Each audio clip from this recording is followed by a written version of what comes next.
আসসালামু আলাইকুম দর্শক, কেমন আছেন? আশা করি সকলেই অনেক ভালো আছেন। তো আবারও একটি নতুন ভিডিওতে আপনাদের সকলকে স্বাগতম। তো আমি আজকে যে কাজটি করতে চেয়েছি সেটি হলো বেশ কয়েকদিন আগে আমাদের বাড়িতে ঘরের কাজ করা হয়েছে। সেই সুবাদে গাছ সমিল থেকে ফাড়াই করা হয়েছে।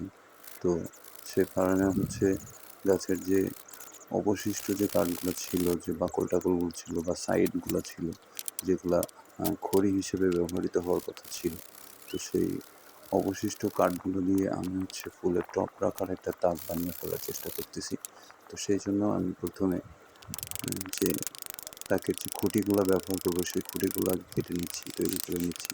দেন তারপরে এক, এক করে পরবর্তী ধাপে আমরা চলে যাবো। তো এই ভিডিওতে আমি শুধুমাত্র আপনাদের খুঁটিগুলো কেটে নেওয়ার ভিডিওটা দেখালাম। তো সাথেই থাকুন, সঙ্গে থাকুন। সম্পূর্ণ ভিডিও আসছে, বাকি অংশ আসছে আগামী ভিডিওতে।